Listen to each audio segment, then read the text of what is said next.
നമ്മളിപ്പോൾ അതിൻ്റെ ഒന്നും വക്താവല്ല, അതിൻ്റെ ഒന്നും പ്രചാരകനുമല്ല, നമ്മളങ്ങനെ ബന്ധപ്പെടാറുമില്ല.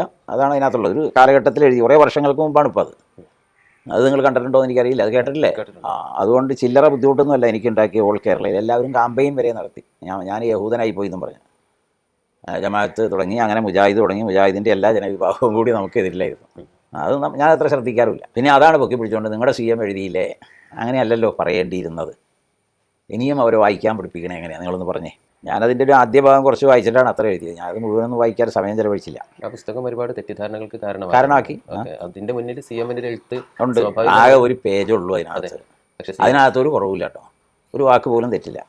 അതാണ് അതിൻ്റെ രസം. CM എഴുതിയത്. ഞാൻ എഴുതിയത്. പറഞ്ഞയാളെ നോക്കണ്ട, പറഞ്ഞ അറിവ് നിങ്ങൾ ഉൾക്കൊണ്ടാൽ മതി. വളരെ ലളിതമാണ് ആ വാക്ക്. ഉമർ മൗലവിയും പറയാറുണ്ടായിരുന്നു. CH മുസ്തഫ മൗലവി ആ പുസ്തകത്തിന് ശേഷം പിന്നീട് യൂട്യൂബിലൂടെ ഒരുപാട് സർവ്വം അത് ഞാൻ ശ്രദ്ധിക്കാറില്ല. വളയമില്ലാതെ ചാടുന്നു. ആയിഷ ബീവി അടക്കം ശിഷ്യകളാണെന്ന് പറയുന്നു, ബലിയില്ല എന്ന് പറയുന്നു, നിക്കാഹിനെ കുറിച്ച് പറയുന്നു. അതൊക്കെ ഇപ്പോൾ നമ്മൾ പറഞ്ഞാൽ നിക്കാഹ് അത് ഇതിപ്പോൾ ലിവിങ് ടുഗദറാണ് ഏറ്റവും നല്ലതെന്ന് പറയുന്നിടത്തേക്ക് എത്തിയിട്ടുണ്ട് കാര്യങ്ങൾ. പഴയ കാലത്ത് ഉണ്ടായിരുന്നു വച്ചുകൊണ്ടിരിക്കുക എന്ന് അതിന് പറയുക. ഇപ്പോഴാണ് ഇംഗ്ലീഷാക്കിയത്. അപ്പോൾ അയാൾ പറയുന്നതും അയാളുടെ നിലനിൽപ്പും ആരാണ് അതിൻ്റെ പിന്നിൽ എന്ന് എനിക്കറിയില്ല. എന്തുകൊണ്ടാണ് അങ്ങനെയുള്ള വിമർശനങ്ങൾക്കോ ആരോപണങ്ങൾക്കോ ഒരു മറുപടിയോ വിശദീകരണമോ നൽകാതിരിക്കുന്നത്? ഞാനോട് പറഞ്ഞിട്ട് കാര്യമില്ലെന്ന്, അത്രയേ ഉള്ളൂ. ഞാൻ ഒരു മൈൻഡ് ചെയ്യേണ്ടതാണ് എന്ന് തോന്നാത്തത് കൊണ്ടാണ്. നെവർ മൈൻഡ് എന്ന് നമ്മൾ പറയില്ലേ, അതുകൊണ്ടാണത്. കാരണം അറിഞ്ഞുകൂടാത്ത ഒരാളോട് എങ്ങനെയാണ് അവരെ അറിയിപ്പിക്കുക? അത് ഷാഢ്യം പിടിച്ച ആക്ഷേപങ്ങളാണതെല്ലാം. അതിനെ തിരുത്താൻ പറ്റില്ല. ഈ വളയമില്ലാതെ ചാടുന്ന ഏർപ്പാടുണ്ട്. ഇപ്പോൾ നമുക്ക് ഉദാഹരണം അതിൽ ഒരുപാട് മലയാള വിവർത്തനങ്ങളുണ്ട്. കൂറ്റനാട് മുതൽ, അമാനി മൗലവി മുതൽ, ചെറിയമുണ്ടം മുതൽ, TK അബ്ദുള്ള മുതൽ, അങ്ങനെ തുടങ്ങി ഒരുപാട് പണ്ഡിതന്മാർ ഖുർആനിന് ട്രാൻസ്ലേഷൻ നൽകിയിട്ടുണ്ട്. ചിലത് വലുതാണ്, ചിലത് ചെറുതാണ്. അതിലൊന്നാണ് തഫ്ഹീം മൗലാന മൗദൂദിയുടെ. അദ്ദേഹത്തിൻ്റെ പുസ്തകം നമ്മൾ വായിക്കുമ്പോൾ ഫാത്തിഹ വായിക്കുകയാണെന്ന് വെച്ചാൽ, ഉദാഹരണം ഇയ്യാക്ക നഅ്ബുദു എന്ന അർത്ഥത്തിൽ വലിയ മാറ്റമാണ് വരുത്തിയത്. അവിടെ നിന്നാണ് പിന്നെ സംഘടന കെട്ടിപ്പൊക്കുന്നത്. അള്ളാഹുവിന് മാത്രം അടിമത്തം, അള്ളാഹുവിന് മാത്രം അനുസരണം, അവന് മാത്രം ഇബാദത്ത്. അപ്പോൾ വേറെ ആരെയും അനുസരിക്കാൻ പാടില്ല, അടിമത്തത്തിലേക്കും പോകാൻ പാടില്ല. നമുക്ക് ആശയം കേൾക്കുമ്പോൾ നന്നായി തോന്നും, പക്ഷേ അതൊരു വ്യക്തമായ വ്യതിചലനമാണ് എന്നാണ് എനിക്ക് തോന്നിയിട്ടുള്ളത്. ഞാൻ ആ പുസ്തകം ഒരുപാട് വായിക്കാറുണ്ട്. തഫ്ഹീം ഈ അടുത്ത കാലത്തൊരു റീഡ് പബ്ലിക്കേഷനാണ് CH മുസ്തഫ മൗലവിയുടെ ഖുർആൻ ട്രാൻസ്ലേഷൻ ഇറക്കിയത്. അദ്ദേഹം അതിനിടയിലൊരു പുസ്തകം എഴുതിയതിൽ ഞാൻ ഇത് എഴുതിയിട്ടുണ്ട്, അവതാരിക. അത് ഇസ്ലാമിലെ മോക്ഷ സിദ്ധാന്തം എന്നതിൻ്റെ പേര്. അത് മതത്തെ ആളുകൾ വളഞ്ഞു വയ്ക്കുന്നു, വേലി കെട്ടുന്നു, ആകാശവും ഭൂമിയും അതിർത്തി നിർണ്ണയിച്ചു, അതിൻ്റെ അപ്പുറമാണ് ദൈവത്തിൻ്റെ സങ്കല്പം എന്ന് സ്ഥാപിക്കുന്നുണ്ട്. അതാണ് എന്നെ ആകർഷിച്ചത്, അതാണ് അതിനുവേണ്ടി എഴുതിയത്. പക്ഷേ ഇന്നും ഇസ്ലാമിക പണ്ഡിതന്മാരും സംഘടനകളുടെയും വലിയ പ്രചാരം എന്താണെന്ന് വെച്ചാൽ CM മൗലവി ആ വാദഗതിക്കാരനാണ്. അതൊന്ന് വായിച്ചിട്ട് കൊള്ളാവുന്നത് എടുക്കുക, അല്ലെങ്കിൽ മാറ്റിക്കളയുക, ഇത്രേ അതിനകത്ത് കഥയുള്ളൂ. വേറെ ഒന്നുമില്ലല്ലോ. ഇപ്പോൾ നമ്മൾ വായിക്കുന്ന പുസ്തകങ്ങളൊക്കെ അപ്പടി അംഗീകരിക്കലല്ലോ. കൊള്ളാവുന്നത് നമ്മളെടുക്കും, ബാക്കിയുള്ള നമ്മൾ കളയും. അതുകൊണ്ട് എഴുതിയ ആളെ ഞാൻ വെല്ലുവിളിക്കുന്നു എന്ന് പറഞ്ഞിട്ട് നമ്മുടെ അല്പത്വമല്ലേ അതിനകത്ത് കാണിക്കണേ. പക്ഷേ മുസ്ലിം പണ്ഡിതന്മാർക്കത് അറിയില്ല. അതാണ് എനിക്ക് തോന്നിയിട്ടുള്ളത്. നമ്മളിപ്പോൾ അതിൻ്റെ ഒന്നും വക്താവല്ല, അതിൻ്റെ ഒന്നും പ്രചാരകനുമല്ല, നമ്മളങ്ങനെ ബന്ധപ്പെടാറുമില്ല. അതാണ് അതിനകത്തുള്ളത്. ഒരു കാലഘട്ടത്തിൽ എഴുതി, കുറേ വർഷങ്ങൾക്ക് മുമ്പാണ് ഇപ്പോൾ അത് നിങ്ങൾ കണ്ടിട്ടുണ്ടോ എന്ന് എനിക്കറിയില്ല. അത് കേട്ടിട്ടില്ലേ? അതുകൊണ്ട് ചില്ലറ ബുദ്ധിമുട്ടൊന്നുമല്ല എനിക്കുണ്ടാക്കിയ ഓൾ കേരളയിൽ. എല്ലാവരും കാമ്പയിൻ വരെ നടത്തി. ഞാൻ യഹൂദനായി പോയി എന്നും പറഞ്ഞു. ജമാഅത്ത് തുടങ്ങി, അങ്ങനെ മുജാഹിദ് തുടങ്ങി. മുജാഹിദിൻ്റെ എല്ലാ ജനവിഭാഗവും കൂടി നമുക്കെതിരില്ലായിരുന്നു. അത് ഞാൻ അത്ര ശ്രദ്ധിക്കാറില്ല. ചെറിയ മുണ്ട എഡിറ്റ് ചെയ്താണ് അന്ധവിശ്വാസങ്ങളുടെ ലോകം. അങ്ങനെയാണ് ഷബാബിൽ പ്രസിദ്ധീകരിച്ച് പിന്നെ പുസ്തകമാക്കി യുവത ഇറക്കി. പിന്നെ അതാണ് പൊക്കി പിടിച്ചുകൊണ്ട് നിങ്ങളുടെ CM എഴുതിയില്ലേ, അങ്ങനെയല്ലല്ലോ പറയേണ്ടിയിരുന്നത്, ഇനിയും അവരെ വായിക്കാൻ പഠിപ്പിക്കണേ എങ്ങനെയാണ് നിങ്ങളൊന്ന് പറഞ്ഞേ. മനസ്സിലായോ പറഞ്ഞ പോലെ? അതൊക്കെ നമ്മുടെ പണ്ഡിതന്മാരുടെ അല്പത്താണ്, പാപ്പരത്വമാണ്. വായിക്കാൻ അറിയാത്തതിൻ്റെ പേരിലാണ് ഇങ്ങനെയൊക്കെ വന്നത്. ഷെയ്ഖ് ജീലാനി അങ്ങനെ പറഞ്ഞിട്ടുണ്ടോ ഇല്ലയോ എന്നത് മുഹിയുദ്ദീൻ ഷെയ്ഖിനെ സംബന്ധിച്ച് നമ്മൾ ജനങ്ങളുടെ ഇടയിൽ പറഞ്ഞാൽ ജീലാനി പറഞ്ഞത് വേറെ ആയിരിക്കും, നമ്മൾ പറയുന്നത് വേറെ ആയിരിക്കും.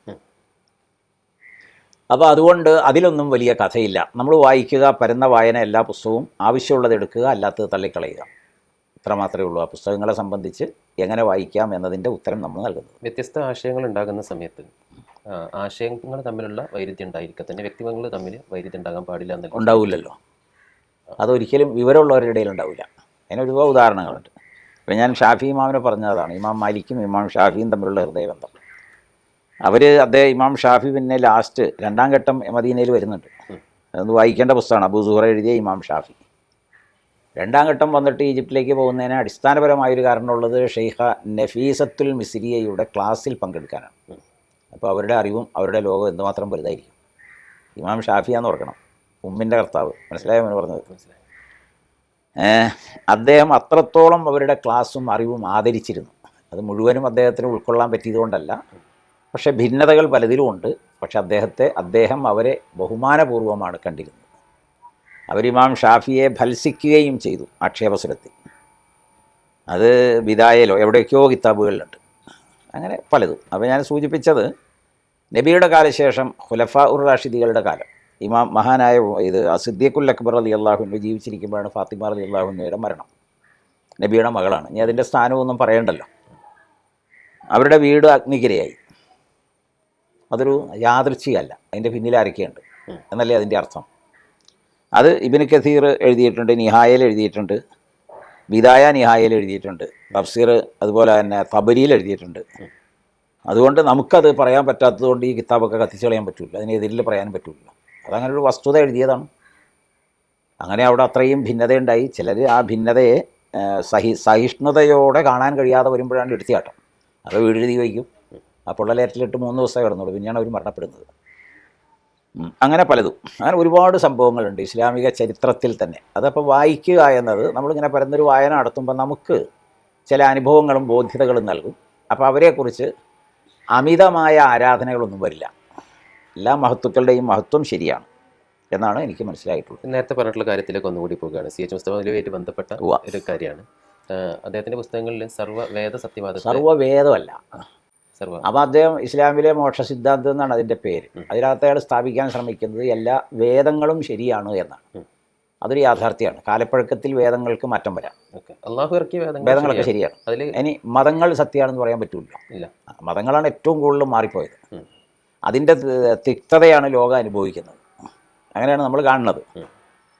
അപ്പോൾ അദ്ദേഹത്തിൻ്റെ സമർത്ഥനം സർവ്വവേദങ്ങളും ശരിയാണ് എന്ന് സ്ഥാപിക്കലാണ്. അത് കാലപ്പഴക്കത്തിൽ മാറ്റം ഉണ്ടായിട്ടുണ്ടാകാം. അങ്ങനെ മാറ്റം ഉണ്ടായി എന്നാണ് ഏതാണ്ട് എല്ലാ ചരിത്ര പണ്ഡിതന്മാരും എഴുതിയിട്ടുള്ളത്. അതിലൊന്നും ആർക്കും ആക്ഷേപമില്ല. ഞാനതിൻ്റെ ഒരു ആദ്യ ഭാഗം കുറച്ച് വായിച്ചിട്ടാണ് അത്ര എഴുതിയത്. ഞാനത് മുഴുവനൊന്നും വായിക്കാൻ സമയം ചിലവഴിച്ചില്ല. അപ്പോൾ അത് ഇന്നും ആളുകൾ എടുത്ത് നിങ്ങളുടെ CM എഴുതിയില്ലേ എന്ന് ചോദിച്ചാണ് ഖണ്ഡനം നടത്തുന്നത്. അതിൽ കഥയൊന്നുമില്ല. ആ പുസ്തകം ഒരുപാട് തെറ്റിദ്ധാരണകൾക്ക് കാരണമാക്കി. അതിൻ്റെ മുന്നിൽ CMൻ്റെ എഴുത്ത് ഉണ്ട്. ആകെ ഒരു പേജുള്ളൂ അതിനകത്ത്. അതിനകത്തൊരു കുറവില്ല കേട്ടോ, ഒരു വാക്ക് പോലും തെറ്റില്ല. അതാണ് അതിൻ്റെ രസം. CM എഴുതിയത്. ഞാൻ എഴുതിയത്. അപ്പം പറഞ്ഞു വരുന്ന സമയത്ത് എല്ലാ വേദങ്ങളും പൂർണ്ണമായും ശരിയാണ് എന്നുള്ളതിനപ്പുറത്തോട്ട് വേദങ്ങളിൽ ശരി ഉണ്ടായേക്കാം എന്നുള്ളത് അല്ല, ശരിയായിരുന്നു. കാലപ്പഴക്കത്തിലല്ലേ മാറ്റങ്ങൾക്ക് വിധേയമായത്. അപ്പോൾ ഇപ്പോൾ ഉള്ള വേദത്തെക്കുറിച്ചാണല്ലോ ഇപ്പോൾ ഉള്ള എല്ലാവർക്കും ആ വേദമൊന്നും ഇല്ലല്ലോ. ഇപ്പോൾ നമ്മൾ ഖുർആൻ അവലംബിച്ചാണോ ജീവിക്കണത്? മറ്റുള്ള വേദങ്ങൾ അവിടെ ഉണ്ട്. ആ വേദങ്ങളിൽ കൈക്കടത്തലുകൾ ഉണ്ടായിട്ടുണ്ട്. അതുണ്ടല്ലോ. ആ കൈക്കടത്തലുകൾ ഇപ്പം നമ്മളിപ്പോൾ നോക്കിയോ, ഖുർആനിൻ്റെ വീക്ഷണം, പാരായണ വീക്ഷണം മാത്രമല്ല, അതിൻ്റെ അർത്ഥം കണ്ടെത്തുന്ന വിഷയത്തിൽ മനാഹിലുൽ ഇർഫാൻ എന്നൊരു കിതാബുണ്ട്. 1-2 വള്ളികൾ. അതിൽ 2-ാം വള്ളി മുഴുവനും വൈവിധ്യം നിറഞ്ഞ ആശയവും അർത്ഥവും വിവരിക്കുന്നത്. അത് വായിച്ചാൽ നമ്മൾ അത്ഭുതപ്പെട്ടു പോകും. ഖുർആൻ ഇങ്ങനെയൊക്കെ അർത്ഥമുണ്ടോ? മനസ്സിലായെന്ന് പറഞ്ഞാൽ അത് നമ്മുടെയൊക്കെ പള്ളി ദർസുകളിൽ മാത്രമല്ല, അറബി കോളേജുകളിലൊക്കെ പഠിപ്പിക്കാറുണ്ട്. പക്ഷേ എത്രത്തോളം പഠിപ്പിക്കേണ്ടതെന്ന് എനിക്കറിയില്ല. ഒന്നിന് ഒന്ന് വൈരുദ്ധ്യമാണ്. പക്ഷേ മനാഹിലുൽ ഇർഫാൻ സർവാംഗീകൃതവുമാണ്. തമ്മിലുള്ള വ്യത്യാസം അതാണ്. അത് ഇമാമുകളെല്ലാം അങ്ങനെ തന്നെയാണല്ലോ. ഇമാം നവവിയും ഇമാം ഷാഫിയും തമ്മിൽ ഒരുപാട് അഭിപ്രായ വ്യത്യാസം. ഷെയ്ഖ് ഇബ്നു ഹജറാണ് ബുഖാരിക്ക് ഷറഹ് എഴുതിയത്. ആ ബുഖാരിയുടെ 1-ാം വള്ളിയും അതിൻ്റെ മുഖദ്ദിമയാണ്. 106 മസലകൾ അല്ലെങ്കിൽ 105 മസലകൾ നേരെ വിപരീത അർത്ഥവും ആശയവും ഉൾക്കൊള്ളുന്നയാളാണ് ഖസ്തല്ലാനി. ഇതൊക്കെ നമുക്കറിയാം. അങ്ങനെ ഒരുപാടുണ്ട്. പക്ഷെ അതിലൊക്കെ ഇമാം യാഫി അലൈഹിർ റഹ്മാൻ്റെ പേരിലൊരു പണ്ഡിതനുണ്ടായിരുന്നു. വഅലിൻ്റെ കിതാബ് എഴുതിയ ആളാണ്, മുർഷിദ്. അതിനകത്ത് അദ്ദേഹം പറയുന്നൊരു വാക്കുണ്ട്, ഉൻളുറു ഇലൽ ബക്കാലി ലാ മൻ കാല. പറഞ്ഞയാളെ നോക്കണ്ട, പറഞ്ഞ അറിവ് നിങ്ങൾ ഉൾക്കൊണ്ടാൽ മതി. വളരെ ലളിതമാണ് ആ വാക്ക്. ഉമർ മൗലവിയും പറയാറുണ്ടായിരുന്നു, പറയുന്ന ആളെ നോക്കണ്ട, പറഞ്ഞത് നോക്കിയാൽ മതി. ഉമർ മൗലവിയുടെ ജീവിതകാലം മുഴുവനും ആ വാക്കാണ് അദ്ദേഹം ഉദ്ധരിച്ചിരുന്നത്. ഏതാണ്ട് ഒരു 50-60 കൊല്ലക്കാലം ഫാത്തിഹയുടെ അർത്ഥം പറഞ്ഞിട്ട് തീർന്നിട്ടില്ല കേരളത്തിൽ അദ്ദേഹം. അതിന് മാത്രം ഗഹനമായ അർത്ഥത്തിലായിരുന്നു അദ്ദേഹം. CH മുസ്തഫ മൗലവി ആ പുസ്തകത്തിന് ശേഷം പിന്നീട് യൂട്യൂബിലൂടെ ഒരുപാട് സർവ്വം അത് ഞാൻ ശ്രദ്ധിക്കാറില്ല. വളയമില്ലാതെ ചാടുന്നു. ആയിഷ ബീവി അടക്കം ശിഷ്യകളാണെന്ന് പറയുന്നു, ബലിയില്ല എന്ന് പറയുന്നു, നിക്കാഹിനെ കുറിച്ച് പറയുന്നു. അതൊക്കെ ഇപ്പോൾ നമ്മൾ പറഞ്ഞാൽ നിക്കാഹ് അത് ഇതിപ്പോൾ ലിവിങ് ടുഗദറാണ് ഏറ്റവും നല്ലതെന്ന് പറയുന്നിടത്തേക്ക് എത്തിയിട്ടുണ്ട് കാര്യങ്ങൾ. പഴയ കാലത്ത് ഉണ്ടായിരുന്നു വച്ചുകൊണ്ടിരിക്കുക എന്ന് അതിന് പറയുക. ഇപ്പോഴാണ് ഇംഗ്ലീഷാക്കിയത്. അപ്പോൾ അയാൾ പറയുന്നതും അയാളുടെ നിലനിൽപ്പും ആരാണ് അതിൻ്റെ പിന്നിൽ എന്ന് എനിക്കറിയില്ല. കുറേ കൊടിയത്തൂരുകാരും കോഴിക്കോടുകാരും ഉണ്ട് അതിനകത്ത്. ഞാൻ ആരെയും വ്യക്തിപരമായിട്ട് അറിയില്ല. എന്തിനാണ് ഈ പണം ചെലവഴിച്ച് ഇസ്ലാമിനെതിരിൽ ഇങ്ങനെ ആശയങ്ങൾ ആളുകളുടെ ഇടയിൽ തെറ്റിദ്ധാരണ ജനിപ്പിക്കുന്നതിനെ പ്രചരിപ്പിക്കുന്നതെന്ന് നമുക്കറിയില്ല. നമ്മളൊക്കെ ഒരു വലയത്തിനകത്ത് നിന്നിട്ടാണ് ഈ കാണുന്ന എല്ലാ കിതാബുകളും വായിക്കുന്നത്. എൻ്റെ കയ്യിൽ 100 കണക്കിനുണ്ട്. ഇനിയും നമ്മൾ മേടിക്കണമെന്നും വായിക്കണമെന്നും ആഗ്രഹിക്കുന്നു. കാരണം അത്രത്തോളം നമുക്ക് റെസ്പെക്റ്റബിളാണ് ഈ ഇസ്ലാമിക ഗ്രന്ഥങ്ങളോട്. ആദരപൂർവ്വമാണ് നമ്മളത് കാണുന്നത്. ഇത് നിഷേധാത്മകമാണ്. എന്തെല്ലാം വാദങ്ങളാണ് പറയണത്. എന്നോട് പലരും വന്ന് ചോദിക്കാറുണ്ട്. ഞാനത് കേട്ട് സമയം ചെലവഴിക്കാറില്ല. യൂട്യൂബിൽ കേട്ട് സമയം ചെലവഴിക്കാറില്ല. അതിലൊക്കെ എത്ര രസം മോനെ. ഒരു വയലാറിൻ്റെ ഒരു കവിത കേട്ടാൽ മതിയില്ല, എന്താ സുഖം. 1.5 ലക്ഷം അംബിയാ മുർസലുകൾ പറഞ്ഞ തൗഹീദ് എന്ന തത്വം ഒറ്റ വാക്കിൽ അദ്ദേഹം എഴുതി. പ്രവാചക നിൻ മുൻപിൽ ചരാചര രക്ഷകൻ ഒരേ ഒരു മഹാൻ മാത്രം. എന്നാലോചിച്ച് നോക്കി. തീർന്നില്ലേ? ലാ ഇലാഹ ഇല്ലല്ലാഹ് കഴിഞ്ഞല്ല. അതൊന്നാലോചിച്ച് നോക്കി. ഇത് കേൾക്കുമ്പോഴുണ്ട് നമുക്കൊരു സുഖം. ഒരു വരിയിലാണ് കവിത. അതിപ്പോൾ അങ്ങനെ ഓരോന്നാണ്. എഴുത്തുകാരെല്ലാം അങ്ങനെയാണ്. ബഷീർ അങ്ങനെയല്ലായിരുന്നു. എം.എൻ. വിജയനെ വായിച്ചാൽ മനസ്സിലാകുന്ന എത്ര പേരുണ്ട് നമ്മുടെ കൂട്ടത്തിൽ ഇപ്പോഴും. ഏറ്റവും വലിയ ചിന്ത നൽകിയ ആളാണ് അദ്ദേഹം. അങ്ങനെ എന്തോരും. ഞാൻ മൂലധനം ഒരുപാട് വായിച്ചിട്ടുണ്ട്. എന്നെ ഏറ്റവും ആകർഷിച്ച മറ്റൊരു പുസ്തകമാണത്. ഒരുപാട് ദാസ് ക്യാപിറ്റൽ. നമ്മൾ എതിർക്കാൻ വളരെ എളുപ്പമാണ്. കാരണം നമ്മൾ അറിയുന്നില്ല എങ്കിൽ എതിർക്കാമല്ലോ. വായിച്ചിട്ട് മനസ്സിലാകണില്ലെങ്കിലും എതിർക്കാം. മനസ്സിലായാലാണല്ലോ നമ്മൾ അതിനകത്തേക്ക് ഇറങ്ങി ചെല്ലുള്ളൂ. അതൊരു കാലഘട്ടത്തിൻ്റെ ചിന്തയും ഒരു കാലഘട്ടത്തിൽ മനുഷ്യൻ്റെ ബോധ്യവുമാണ്. അത് മനുഷ്യരാശിക്ക് ആവശ്യമായിരുന്നു. അതിപ്പോഴും വേണമെന്ന് പറയുമ്പോൾ മാത്രമേ അതിനകത്ത് വിഷയമുള്ളൂ. അങ്ങനെ പലതും. അതൊക്കെയാണ് എനിക്ക് തോന്നിയിട്ടുള്ളത്. ഖുർആൻ്റെ കാര്യത്തിലേക്ക് ഒരു കാര്യം കൂടി വരട്ടെ. അള്ളാഹു ഇറക്കിയിട്ടുള്ള വേദഗ്രന്ഥത്തിൽ, ഇതുവരെ ദൈവത്തിങ്കിൽ നിന്ന് ഇറങ്ങിയിട്ടുള്ള വേദഗ്രന്ഥത്തിൽ അതേപടി നിൽക്കുന്നത് ഖുർആൻ മാത്രമേ. അത്രേ ഉള്ളൂ. മറ്റുള്ള വേദഗ്രന്ഥങ്ങളിലെല്ലാം കൈക്കടത്തിൽ കാലപ്പഴക്കത്തിൽ മാറ്റം വന്നല്ലോ. പിന്നെ അത് ഒറിജിനൽ ഫുള്ളായിട്ട് ഇല്ലല്ലോ പലതും. ഞാനിപ്പോൾ തൗറാത്ത് വാങ്ങിച്ചു. സാമിരിയുടെ തൗറാത്ത് മേടിച്ചു. അല്ലാത്തൊരു തൗറാത്ത്. ഞാൻ 2 തൗറാത്ത് മേടിച്ചു. രണ്ടും രണ്ടാണ്. ഞാൻ യാത്രാമധ്യേ മേടിച്ചതാണ് വിദേശ യാത്രയിൽ. അതുപോലെ ഇഞ്ചീൽ മേടിച്ചു. സബൂർ മേടിച്ചു.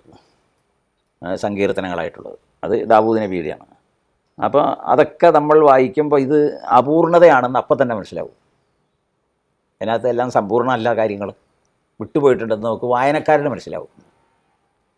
അങ്ങനെ പലതുണ്ട്. ഇന്നും ലോകത്ത് അങ്ങനെയല്ലേ ഉള്ളൂ. ഇപ്പോൾ ബൈബിളിൻ്റെ മഹത്വം പറഞ്ഞാലും ബൈബിളൊക്കെ എത്രയോ കാലമായിട്ട് ശിഷ്യഗണങ്ങളും പാതിരിമാരും പിൽക്കാലത്ത് വന്നവർ എഴുതിയുണ്ടാക്കിയതല്ലേ. അതിലൊന്നും കഥയില്ല. സ്വാഭാവികമായും ഒരു മതത്തിൽ നിൽക്കുന്ന സമയത്ത് ആ മതത്തിലുള്ള ആളുകൾക്ക് തൻ്റെ ആദർശത്തെ മറ്റുള്ളവരിലേക്ക് എത്തിക്കാനുള്ളൊരു വ്യഗ്രതയും വായനയിലൂടെയൊക്കെ ആർജിച്ചെടുത്ത അറിവുകൾ ആളുകളിലേക്ക് എത്തിച്ചെടുക്കാനുള്ള ഒരു ത്വരയും ഉണ്ടാകും. ഇതിനെ നമ്മൾ ഏത് രീതിയിലാണ് കാണേണ്ടത്? അതിനെ കാണേണ്ടത് ഒരു ഇൻ്റലക്ച്വൽ സമീപനം വേണം. ഒരു എല്ലാ സദസ്സിലൊന്നും ഇത് പറയാൻ പറ്റില്ല. ബുഹാരിയിലൊരു ഹദീസ് ആയിഷ ബീവി റളിയല്ലാഹു അൻഹ ഉദ്ധരിക്കുന്നത്, അൻസിൽ ഇന്നാസ മനാസിലഹു, മനുഷ്യരെ അവരുടെ ഗ്രാഹ്യതയുടെ പദവിയിലേക്കാണാവും. വെറുതെ ഒരു സാധാരണക്കാരായ ഗ്രാമീണരും കർഷകരും വന്നിരിക്കുന്നിടത്ത് സയൻസിനെ കുറിച്ച് പറഞ്ഞാൽ എങ്ങനെ ഉണ്ടാവും? ഒന്നും മനസ്സിലാവില്ല. അവർക്ക് ആകെ വിഷമാവും. അപ്പോൾ അങ്ങനെ വരാൻ പാടില്ല. അവർക്ക് ഗ്രാഹ്യമാകുന്ന രൂപത്തിൽ വേണം കാര്യങ്ങൾ പറയാൻ. അപ്പോൾ കൃഷിയെക്കുറിച്ച് പറയണം, അന്തരീക്ഷത്തെ വായുവിനെക്കുറിച്ച് പറയണം, വെള്ളത്തെക്കുറിച്ച് പറയണം, തീയെക്കുറിച്ച് പറയണം, വിത്തുകളെക്കുറിച്ച് പറയണം, അത്യുൽപാദന ശേഷിയെക്കുറിച്ച് പറയണം. ഫറഅയ്തും മാ തഹ്റുസൂൻ, എങ്ങനെയാണ് കൃഷി ഉണ്ടാക്കുന്നത്, മേഞ്ഞലും നോവ് ഉപയോഗിച്ച് ഇതിലാണ്. അങ്ങനെ തുടങ്ങി അങ്ങോട്ട് പോകണം. അപ്പോൾ അവർക്ക് വളരെ സന്തോഷം എന്ന് പറഞ്ഞാൽ എങ്ങനെയാണ് കൃഷി ചെയ്യേണ്ടത് എന്ന് അവർ പഠിക്കും. നമ്മളല്ലാതെ വേറൊരു ലോകത്തേക്ക് കൊണ്ടുപോയാൽ അവർക്ക് താല്പര്യമില്ലാതായി പോകും. വെറുതെ ഇരുന്നുറക്കം തോന്നും. പല ഖുത്ബകളുടെയും അവസ്ഥ ഇതാണ് നമ്മുടെ കേരളത്തിലെ. വരുന്ന സദസ്സിനെ നോക്കിയിട്ട് വേണം പറയാൻ. പ്രഭാഷണ രംഗത്തേക്ക് വരികയാണെങ്കിൽ കൂടുതലായിട്ടും സംസാരിച്ചിട്ടുള്ളത് മുസ്ലിങ്ങൾ മാത്രമുള്ള സ്ഥലത്താണോ അതല്ല പൊതുവിടങ്ങളാണ്? പൊതുവിടങ്ങളിൽ ഏറ്റവും കൂടുതൽ പറയാറുള്ളത് ലൈബ്രറി, സ്കൂള്, കോളേജുകൾ, സാംസ്കാരിക കേന്ദ്രങ്ങൾ, വായനശാലകൾ, അങ്ങനെ തുടങ്ങിയതിൻ്റെ പ്രോഗ്രാമാണ് അധികവും. അപ്പോൾ അതുകൊണ്ട് നമുക്കതിനോട് അതിങ്ങനെ നമ്മളിപ്പോൾ ഈ ചങ്ങമ്പുഴ നഗറിൽ പോലും പലപ്പോഴും നമ്മൾ പരിപാടി സമർപ്പിക്കാറുണ്ട്. ചങ്ങമ്പുഴ പാർക്കിൽ അത് വായനാ ദിനത്തിലായിരുന്നു ഒരിക്കൽ. അത് മഹാകവി ടി ഉബൈദിനെ കുറിച്ചായിരുന്നു ഒരിക്കൽ. പിന്നെ ഒരിക്കൽ വെയിലത്ത് നിർത്തപ്പെട്ട ജനത ഫലസ്തീനെക്കുറിച്ചായിരുന്നു. വലിയൊരു വെറൈറ്റി ആയിരുന്നു. അത് വ്യത്യസ്തവുമായിരുന്നു. അപ്പോൾ ഈ മറ്റ് എല്ലാവരും ഉള്ള സദസ്സിൽ പറയാൻ വളരെ സുഖമാണ്. വളരെ സുഖമെന്ന് മാത്രമല്ല, നമുക്ക് നമ്മുടേതായ ആശയലോകം അവരുടെ മുൻപിൽ സമർപ്പിക്കാം. അവർ സഹിഷ്ണുതയോടെ കേട്ടിരിക്കും. നമ്മുടെ കൗമിൻ്റെ ഇടയിലാണ് പറയണമെങ്കിൽ അവൻ അവിടെ ബഹളമുണ്ടാക്കും, കല്ലെറിയും, മേക്ക് ഓഫ് ചെയ്യും, തല്ലിപ്പൊളിച്ച് കളയും. അങ്ങനെ ഒരുപാട് അനുഭവം എനിക്കുണ്ട് കേരളത്തിൽ. നമ്മൾ പ്രസംഗിക്കാൻ ചെല്ലുമ്പോൾ സ്റ്റേജ് വരെയും തല്ലിപ്പൊളിച്ച് കളഞ്ഞ അനുഭവങ്ങളുണ്ട്. മനുഷ്യൻ്റെ വൈവിധ്യത്തെക്കുറിച്ച് ധാരാളം സംസാരിക്കാറുണ്ട്. അതിനെ എങ്ങനെയാണ് സ്വീകരിക്കുന്നത്? ഈശ്വര സാന്നിധ്യം അഥവാ അള്ളാഹു ലോകത്തുണ്ട് എന്ന് തെളിയിക്കുന്നതിന് ഖുർആൻ എടുത്തു പറഞ്ഞ കുറേ തെളിവുകളുണ്ട്. വിവിധങ്ങളായ മനുഷ്യർ, അതാണ് ഒരു ഇന്ന സഴിയക്കും ലഷത്ത എന്നാണല്ലോ ഖുർആൻ പറഞ്ഞത്. മനുഷ്യരുടെ യജ്ഞം മാത്രമല്ല വീക്ഷണവും കാഴ്ചപ്പാടൊക്കെ ഭിന്നമാണ്. അങ്ങനെയാണ് മനുഷ്യ കുലമുള്ളത്. എല്ലാം ഒരുപോലെയല്ല. അള്ളാഹു ഉദ്ദേശിച്ചിരുന്നുവെങ്കിൽ ഈ മനുഷ്യകുലത്തെ ഒന്നടങ്കം ഒരുപോലെ ആക്കുമായിരുന്നു, ഒരേ ചിന്തയും ഒരേ പാതയും ഉൾക്കൊള്ളുന്ന. പക്ഷേ അതിനകത്ത് മലക്കുകളും മനുഷ്യനും തമ്മിൽ വ്യത്യാസമില്ല. വരും മലക്കുകൾ കൽപ്പിതമായ കാര്യം ചെയ്യും, അല്ലാത്തത് ചെയ്യില്ല. വിവേചനമില്ല. മനുഷ്യർക്കതല്ല, വിവേചനാധികാരമുണ്ട്. അതുകൊണ്ടാണ് മനുഷ്യന് പിഴവുകൾ പറ്റും. പിഴവുകൾ പറ്റിയാൽ ഒരു പ്രതിഫലം, ശരിയിലാണ് ആ കണ്ടെത്തലെത്തുന്നതെങ്കിൽ ഇരട്ടി പ്രതിഫലം. അത്രത്തോളം വ്യാപകമായി മനുഷ്യൻ്റെ വളർച്ചയ്ക്ക് ഉപോത്ബലകമായ ആശയങ്ങൾ ഖുർആൻ നൽകുന്നുണ്ട്. അതാണ് നമ്മൾ കാണുന്നത്. രണ്ടാമതൊരു കാര്യമുള്ളത്, ഇതൊക്കെ ആരോടാ പറയുക? താല്പര്യമുള്ളവരോടാണ് ഇത് പറയേണ്ടത്. താല്പര്യമില്ലാത്തവരോട് ഇത് പറഞ്ഞാൽ ഒന്നും ചെവി പോവില്ല. എന്ന് പറഞ്ഞാൽ അവർക്ക് അതിന് ആഗ്രഹമില്ല, താല്പര്യമില്ല. ജൂത, മുസ്ലിം, ക്രൈസ്തവ, ഹൈന്ദവ, ഇങ്ങനെ 4 അടിസ്ഥാന വിഭാഗമാണ് ലോകത്തുള്ളത്. അതിൽ ഖുർആൻ പറഞ്ഞപ്പം വിശ്വാസികളെ പറഞ്ഞു, മുസ്ലിം ലോകത്തെ 1, യഹൂദരെ പറഞ്ഞു, ക്രൈസ്തവരെ പറഞ്ഞു, പിന്നെ പറഞ്ഞപ്പോൾ സാബി എന്നാണ് പറഞ്ഞത്. അപ്പോൾ ലോകത്തുള്ള മുഴുവൻ വൈവിധ്യ മതങ്ങളുടെയും സങ്കരത്തെ ഒറ്റ പദത്തിൽ ഉൾക്കൊള്ളിച്ചു. ഇന്ന മതമെന്നല്ല, എല്ലാ മതവും. അപ്പോൾ ഭാഷയുള്ളതും ഇല്ലാത്തതും, ആരാധനയുള്ളതും ഇല്ലാത്തതും, ഇവരിൽ എല്ലാവരിലും കൂടി ഖുർആൻ മുന്നോട്ട് വെച്ചൊരാശയം, നിങ്ങൾ നല്ല വിശ്വാസം ഉൾക്കൊള്ളണം, നല്ല ജീവിതം വേണം, എന്നാൽ നിങ്ങൾക്ക് രക്ഷപ്പെടാം. അത് ലോകത്താരും നിഷേധിക്കാത്ത കാര്യമാണ്. ഇന്നവരെ ആരും നിഷേധിച്ചിട്ടില്ല. നല്ല വിശ്വാസവും നല്ല ജീവിതവും. നല്ല വിശ്വാസം ഉണ്ടാകണേ എന്ത് വേണം? നല്ല മനസ്സ് വേണം. എന്നാൽ മാത്രമേ ഒരാൾക്ക് നല്ല വിശ്വാസം ഉൾക്കൊള്ളാൻ പറ്റുള്ളൂ. നല്ല ജീവിതത്തിന് എന്ത് വേണം? നല്ല മനസ്സ് വേണം. ഇതിൽ എല്ലാം നന്മയിലാണ്, ഇഹ്സാനിലാണുള്ളത്. അതൊക്കെ ഖുർആൻ വിവരിക്കുന്നുണ്ട്. ആ ഭാഗത്തേക്ക് ഇനി നമ്മൾ പോകുന്നില്ല. അപ്പോൾ ലോകത്ത് മതത്തിൻ്റെ ഭിന്നതയല്ല വിഷയം, മനുഷ്യരുടെ ഭിന്നതയിൽ എത്രത്തോളം കുറച്ചിലുകൾ വരുത്തി മനുഷ്യനാക്കി മാറ്റാം എന്നതാണ് അടിസ്ഥാന ആശയം. അത് ഖുർആൻ വേണ്ടതുപോലെ ഉപയോഗിച്ചിട്ടുണ്ട്. ഏതെങ്കിലും ഒരു രാജ്യത്തെയോ ജനതയെയോ വിഭാഗത്തെയോ മാത്രം എടുത്ത് ഹൈലൈറ്റ് ചെയ്ത് പ്രൊജക്റ്റ് ചെയ്ത് പറയുന്നില്ല ഖുർആൻ. മനുഷ്യ സമൂഹത്തിൽ എല്ലാവരിലേക്കുമായിട്ടൊരു കാര്യം പറഞ്ഞു, നിങ്ങളിൽ ആര് നന്നാകാൻ ഉദ്ദേശിക്കുന്നു, ഇന്നതൊക്കെ ചെയ്താൽ മതി. ഇതാണ് അതിനകത്തുള്ളത്. മനുഷ്യൻ ഇന്ന് നേരിടുന്ന ഏറ്റവും വലിയ വെല്ലുവിളി മാനസികമാണ്. മനുഷ്യരുടെ ഇടയിൽ അവൻ്റെ മനസ്സിൽ എന്താണ് തോന്നുന്നത് എന്ന് നമുക്ക് നിർവചിക്കാൻ പറ്റില്ല. ചിലപ്പോൾ ഹിംസാത്മകമായും അക്രമപരമായും ഹൃദ്യമായ സന്തോഷത്തോടെയൊക്കെ അവൻ്റെ മനസ്സിൽ വിചാരങ്ങൾ വരാം. ആ വിചാരങ്ങളെ നിയന്ത്രിക്കാൻ അവൻ്റെ വിശ്വാസത്തിന് കഴിഞ്ഞാൽ അവൻ വിജയിച്ചു എന്നാണ് അതിൻ്റെ അർത്ഥം. വിചാരങ്ങളെ നിയന്ത്രിച്ചാൽ മതി, അതവിടെ ഉണ്ടാവും. നഫ്സിൻ വമാ സവ്വാഹ എന്ന് തുടങ്ങുന്ന സൂറത്ത് ഷംസിലെ വിശുദ്ധ ഖുർആനിലെ ഒരായത്ത്. അപ്പോൾ അതിനകത്ത് മനുഷ്യരുടെ മനസ്സിൽ ഇതൊക്കെ ഉണ്ട്. ഒമാവു ബരി നഫ്സി ഇന്നൻ നഫ്സല അമ്മാറത്തും ബിസ്സു, യൂസുഫ് നബിയും പറയുന്നുണ്ടല്ലോ, എൻ്റെ ആത്മാവ് കുറ്റമറ്റതാണെന്ന് എനിക്ക് വാദമില്ല. എല്ലാ ആത്മാവിനും ദുഷ്പ്രേരണകളുണ്ട്, അത് എനിക്കുമുണ്ട്. പക്ഷേ എൻ്റെ റബ്ബ് എന്നെ അത് വേർതിരിച്ച് കാണിച്ചു തന്നില്ലായിരുന്നു, ഞാനും അതിൽ പെടുമായിരുന്നു. അപ്പോൾ വേർതിരിച്ച് അള്ളാഹു കാണിച്ചു, പ്രവാചകന്മാർ ജനങ്ങളെ വേർതിരിച്ച് കാണിച്ചു. അങ്ങനെയാണ് ജനങ്ങൾ അതിൽ നിന്ന് രക്ഷിച്ചത്. അങ്ങനെയൊക്കെ നമുക്ക് കാണാൻ കഴിയും. വായന നല്ലതാണ്. ഖുർആൻ നന്നായിട്ട് വായിക്കാനുള്ളൊരു പ്രചോദനം മനുഷ്യവംശത്തിന് നൽകണം. മുസ്ലിംകളുടെ ഗ്രന്ഥമല്ല എന്ന പൊതുബോധം ജനങ്ങളിൽ വർദ്ധിപ്പിക്കണം. ഖുർആൻ മുസ്ലിംകളുടെ വേദഗ്രന്ഥമല്ല എന്ന ഒരു പൊതുബോധം ഉണ്ടായാൽ മതി. അങ്ങനെ ഉണ്ടായിക്കഴിഞ്ഞാൽ ആളുകൾക്ക് വായിക്കാൻ കഴിയും. മുഴുവൻ മനുഷ്യരുടെയും അത് ഇയാൾ നമ്മൾ വിവേകാനന്ദൻ്റെ സാഹിത്യ സർവസ്വമുണ്ട് 11 വള്യം. അദ്ദേഹം എഴുതിയ പുസ്തകം ഇവിടെ പ്രസിദ്ധീകരിച്ചിട്ടുണ്ട്. അതിൽ 3-ാം വള്യം ജ്ഞാനകാന്ഡമാണ്. 3-ാം വള്യം, ഒരു വള്യം മുഴുവനും അതാണ്. അതിൽ അദ്ദേഹം പറയുന്നുണ്ട്, ഞാൻ ഖുർആൻ വായിച്ചിട്ട് മനസ്സിലായില്ല, ബൈബിൾ വായിച്ചിട്ട് മനസ്സിലായില്ല, ഗീത വായിച്ചു അപ്പോഴും മനസ്സിലായില്ല. ഞാനിങ്ങനെ കടലോര പ്രദേശത്തോടെ നടന്നു, അവസാനം ക്ഷീണിതനായപ്പോൾ ഞാൻ ബീച്ചിൽ ഇങ്ങനെ മലന്ന് കിടന്നു. ഇപ്പോൾ നമ്മൾ മുസ്ദലിഫയിൽ കിടക്കണമല്ലേ, കിടന്ന് മുകളിലേക്ക് നോക്കിയപ്പോഴാണ് എനിക്ക് എൻ്റെ മനസ്സിൻ്റെ വ്യാപ്തി മനസ്സിലായത്. കാരണം അവിടെ വേലിക്കെട്ടില്ല, നിറങ്ങളില്ല, അതിർത്തിയില്ല. മുകളിലേക്ക് നോക്കിയപ്പോൾ പിന്നെ ഞാൻ ഖുർആൻ വായിച്ചു. അപ്പോൾ എനിക്ക് നന്നായിട്ട് മനസ്സിലായി. അത് വിവേചനം ഉണ്ടായില്ല എന്ന്. അത്ര ലളിതമാണെന്ന് നോക്കുക ആശയമൊക്കെ. അതാണ് അദ്ദേഹത്തിൻ്റെ ദർശനം. നമ്മൾ വായിക്കുമ്പോൾ അത് ആ പുസ്തകം വായിക്കരുത്. ഞാൻ പല സ്ഥലത്തും നമ്മളൊരുപാട് പുസ്തകങ്ങൾ പല പള്ളികളിലും പല കേന്ദ്രങ്ങളിലൊക്കെ ഉണ്ടായി. പിന്നീട് നമ്മൾ ചെല്ലുമ്പോൾ അതൊന്നും അവിടെ ഇല്ല. കാരണം CM-ൻ്റെ പുസ്തകം അവിടെ വരാൻ പാടില്ല. അതാണ് വിഷയം. തിരിഞ്ഞാൽ പറഞ്ഞേ, ഖുർആൻ പരിഭാഷ എൻ്റെ നമ്മുടെ പള്ളികളിൽ ആരെയൊക്കെ ഉണ്ട്. ഞാനീ പറഞ്ഞ എല്ലാവരുടെയും പരിഭാഷ നമ്മുടെ പള്ളിയിൽ കേട്ടോ. അപ്പോൾ CH ജീവിച്ചിരിക്കുന്ന കാലത്ത് പറയും കൂപമണ്ഡൂപ ന്യായം, കിണറ്റിൽ കിടക്കുന്ന തവള വിചാരിക്കുന്നത് ലോകം ഇതാണെന്ന്. അത് പാലക്കാട് പറളി അറബി കോളേജിൻ്റെ പ്രസംഗത്തിൽ ഞാൻ കേട്ട അദ്ദേഹത്തിൽ നിന്നത്. അപ്പോൾ അങ്ങനെയൊക്കെയാണ് കാര്യം.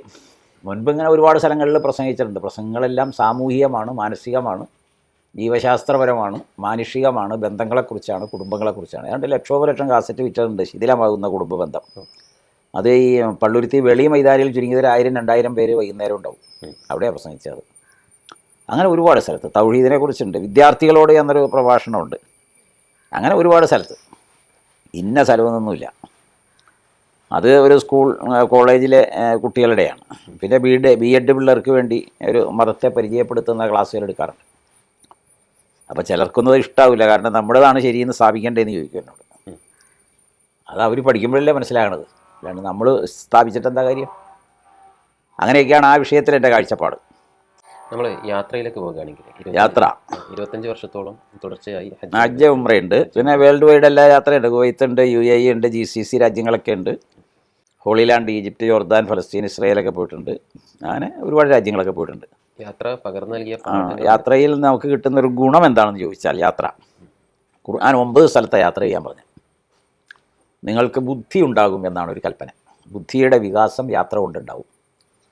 അപ്പോൾ വൈവിധ്യം നിറഞ്ഞ രാജ്യങ്ങളും കാലാവസ്ഥകളും അരുവികളും കുരുവികളും അങ്ങനെ തുടങ്ങിയ എല്ലാത്തിനെയും നമ്മൾ കാണുക കേട്ടോ. ഒരു സ്ഥലത്തില്ലാത്ത വേറെ സ്ഥലത്ത് കാണണേ. ഇതാണ് മനുഷ്യനിൽ നൽകുന്ന ജിജ്ഞാസ. അപ്പോൾ യാത്ര കൊണ്ട് നിങ്ങൾക്ക് ഒരുപാട് നേടാൻ കഴിയും. നിങ്ങളുടെ ഹൃദയത്തെ നേടാൻ കഴിയും. ഇത് ചുരുക്കി പറഞ്ഞാൽ അലം നഷ്റഹ് ലക സദ്റക്, ഒറ്റ വാക്കതാണ്. എൻ്റെ മനസ്സ് ഞാൻ വിശാലമാക്കി. വിശാലമാക്കി എന്ന് പറഞ്ഞാൽ ഈ ലോകത്തോളം വളർത്തി. ഇബ്രാഹിം നബിക്കാണ് അങ്ങനെ ഒരു അവസ്ഥ ഉണ്ടായത്. അതുകൊണ്ടാണ് അദ്ദേഹത്തിന് ഇതൊന്നും ഒരു വിഷയമായിരുന്നില്ല. തീകൊണ്ടത്തിലിട്ടപ്പോഴും അതൊന്നും അറിഞ്ഞില്ല. കാരണം അദ്ദേഹത്തിന് കദാലിക്കാൻ ഉരിയലി ഇബ്രാഹിമ മലക്കൂത്ത സമാവാത്തി വളർന്നത്, പ്രപഞ്ചത്തെ നാം ദർശിപ്പിച്ചു. അതിൻ്റെ ഇടയിൽ ഇബ്രാഹിം വളരെ ചെറിയ ആളല്ലേ. ഇവിടെ നമ്രൂദൊന്നൊരു വിഷയമല്ല. പിന്നെ അതുപോലൊരു അവസ്ഥ നബിക്കുണ്ടായി. അതാണ് മെഹറാജ്. അലം നഷ്റഹ് ലക സദ്റക്. മുഴുവൻ അംബിയാ മുർസലുകളെ കണ്ടു, ലോകത്തെ കണ്ടു, ഖിയാമത്ത് കണ്ടു, അർഷും കുർസിയും ലൗഹും കലമും കണ്ടു, അള്ളാഹുവുമായിട്ട് സംസാരിച്ചു. ആ മനുഷ്യനെ ഈ ലോകത്തിൻ്റെ മുകളിലല്ലേ അപ്പം. അതാണ് യാത്ര നൽകുന്ന ഏറ്റവും വലിയൊരു പാഠം. നമ്മളെ ആ ലോകത്തിൻ്റെ മുകളിലേക്ക് നടത്തും, അറിവിൻ്റെ ലോകത്ത് എന്നാണ് എനിക്ക് തോന്നിയിട്ടില്ല. യാത്ര ഖുർആൻ ആവശ്യപ്പെടുകയാണ് 9 സ്ഥലത്ത്. നിങ്ങൾ യാത്ര ചെയ്യൂ, പണം ചെലവഴിക്കൂ, ജീവിത ഉല്ലാസമാണ്, ആനന്ദമാണ്, സന്തോഷമാണ്. ഒരു ചായക്കട നടത്തിയിരുന്ന ഒരു പ്രായമുള്ള 2 ആൾക്കാർ ലോകം മുഴുവൻ ചുറ്റി സഞ്ചരിച്ചത് നമ്മൾ കണ്ടതാണ് ഈ അടുത്ത കാലത്ത്. നമ്മുടെയൊക്കെ ആൾക്കാരാണെങ്കിൽ അങ്ങനെ പോവില്ല. തമ്മിലുള്ള വ്യത്യാസം അതാണ്. നമ്മൾ ആളുകൾ കുറച്ചുകൂടി സെൽഫിഷ് ആയിരിക്കും. കാശ് ചിലവാക്കണ്ട, എന്തിനാ യാത്ര ചെയ്യുന്നത് എന്നൊക്കെ ആയിരിക്കും അവർക്ക് തോന്നുക. എന്തുവാകട്ടെ, ഖുർആൻ ആവശ്യപ്പെടുന്നു യാത്ര ചെയ്യാൻ. നബിയുടെ യാത്ര ഇസ്ര ആണൊന്ന്, 2 മെഹറാജാണ്. ഇബ്രാഹിം നബിയുടെ യാത്ര ലോകം മുഴുവനുമാണ്, മലക്കൂത്ത സമാവാത്ത്. എന്നിട്ടും ഇബ്രാഹിം ചോദിച്ചു. അതാണ് നമ്മൾ പഠിക്കേണ്ടത്. അറിവിൻ്റെ ഉത്തുംഗതയിലെത്തിയപ്പോഴും കാല റബ്ബി അരിനി കൈഫ തുഹ്യിൽ മൗത്ത, എങ്ങനെയായി മരിപ്പിക്കണേന്ന്. ഉടനെ ചോദ്യം ഉണ്ടല്ലോ, നിനക്ക് വിശ്വാസമില്ല എന്ന്. ഈമാനുണ്ട്, പക്ഷേ എൻ്റെ ഹൃദയത്തിൻ്റെ ബോധ്യതയ്ക്കാണ്. അപ്പോൾ ഉടനെ തന്നെ അതിനോട് സൊല്യൂഷൻ പറഞ്ഞു. അത് നീ ചെയ്താൽ മതി. അവിടെ കിടന്നാൽ പിന്നെ ഖുർആൻ വ്യാഖ്യാതാക്കൾ ചർച്ച ചെയ്ത് എന്നാലോചിച്ച് നോക്കി. നല്ല രസമാണ് ഇതൊക്കെ വായിക്കുമ്പോൾ. എഴുത്തിലേക്ക് വരുന്ന സമയത്ത് 15ഓളം പുസ്തകങ്ങൾ എഴുതി. 17 ഇപ്പോൾ. അതിൽ ഏറ്റവും നല്ലത് എനിക്ക് തോന്നിയിട്ടുള്ളത് ഹജ്ജിനെ സംബന്ധിച്ചൊരു റഫറൻസ് ഗ്രന്ഥം. അത് ഒരു 100-150 കിതാബുകൾ റഫർ ചെയ്ത് ഇബാറത്ത് കൊടുത്ത് എഴുതിയതാണ്. പക്ഷെ അതൊന്നും നമ്മുടെ കേരളത്തിലെ ഹാജിമാർക്ക് ആവശ്യമില്ല. കേരളത്തിൽ ഓരോരുത്തർക്കും ഓരോ റൂട്ടിലാണ് ഹജ്ജ് നടത്തിക്കണേ. 2 പ്രാർത്ഥനകളുടെ ലോകമുണ്ട്. അതൊരു നല്ല പുസ്തകമാണ്. അത് എത്രയോ 10, 16, 18 എഡിഷനായി. കുറേ മുമ്പ് എഴുതിയ 2ാമത്തെ പുസ്തകത്തിൻ്റെ. അത് ഇന്നും ആവശ്യക്കാരുണ്ട്. കാരണം ദുആകൾ മാത്രമേ ഉള്ളൂ. ദുആകളാണല്ലോ മനുഷ്യൻ്റെ ശക്തി, പ്രതീക്ഷയും. അപ്പോൾ പിമ്പലമാണത്. അതവിടെ ഉണ്ട്. പിന്നെ അല്ലാതെ കുറേ ഉണ്ട്. സിഹറിനെ കുറിച്ചുണ്ട്, കലകളെക്കുറിച്ചുണ്ട്, സാമൂഹ്യ നബിയുടെ വെളിച്ചത്തെക്കുറിച്ചുണ്ട്. പിന്നെ എന്തൊക്കെയോ ഉണ്ട്, കുറേ പ്രവാചകൻ്റെ സാരോപദേശമുണ്ട്. അങ്ങനെ കുറേ കാര്യങ്ങൾ എഴുതിയിട്ടുണ്ട്. എന്തൊക്കെയോ എഴുതി. മലയാളത്തിൽ മാത്രമാണോ? ഇംഗ്ലീഷ് എല്ലാം മലയാളം. ഒരെണ്ണം ഇംഗ്ലീഷാക്കിയിട്ടുണ്ട്. പ്രശാന്തിയുടെ തീരം, ഷോർ ഓഫ് പീസ് എന്ന് പറഞ്ഞൊരു മുഹമ്മദ് അലി ഈസാ സീട്ടുണ്ട്. നമ്മുടെ വളരെ അടുത്തൊരു സുഹൃത്ത് എറണാകുളം, അദ്ദേഹമാണ് ചെയ്തത്. ഇപ്പോൾ നമ്മുടെ ഇത് മനാസിക്കുൽ ഹജ്ജ് എന്ന മലയാളവും അറബി എല്ലാം ഉള്ളതാണുള്ളത്. അത് ജസ്റ്റിസ് ഹനീഫ സാറും വേറൊരു അഡ്വക്കേറ്റും കൂടിയിട്ട് ഇംഗ്ലീഷാക്കിയിട്ടുണ്ട്. അത് ഇനി ഇംഗ്ലീഷിൽ അതിൻ്റെ വെർഷൻ വരും. കാരണം ഹജ്ജിന് വരുന്ന ഞങ്ങളുടെ കൂടെ വരുന്നതിൽ ഒരു 10% പേരും മലയാളം അറിയാത്തവരാണ്, ഇംഗ്ലീഷ് അറിയുന്നവരാണ്. അപ്പോൾ അവർക്ക് കൊടുക്കണം. അതിനുവേണ്ടിയാണ് ഇപ്പോൾ ഇംഗ്ലീഷ് ആക്കുന്നത്. ഇംഗ്ലീഷിൽ എനിക്ക് വലിയ പരിജ്ഞാനമൊന്നുമില്ല. മലയാളം തന്നെ ഈ വായനയുടെ ലോകത്ത് നിന്ന് കിട്ടിയ പദങ്ങളാണ്. ഹജ്ജിനെ മനസ്സിലാക്കുന്ന സമയത്ത് കൂടുതൽ യാത്ര ചെയ്ത് ഹജ്ജിനായിരിക്കുമല്ലോ. അപ്പോൾ ഹജ്ജിനെ എങ്ങനെയാണ് നോക്കിക്കാണുന്നത്? ജനങ്ങൾക്ക് നൽകുന്നൊരു സന്ദേശം എന്താണ്? ലോകത്തിന് നൽകുന്നത് ഒരു വലിയ സംഗമം എന്നൊന്നും പറയാൻ പറ്റില്ല. കാരണം ഒരാളെ കാണുകയില്ല, അറിയുകയില്ല, നോക്കുകയില്ല, മിണ്ടുകയില്ല.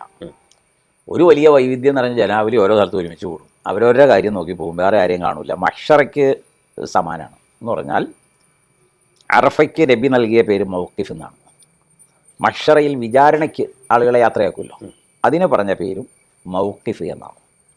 മഹ്ശറയിലെ പ്രത്യേകത ഒരാൾ നോക്കില്ല.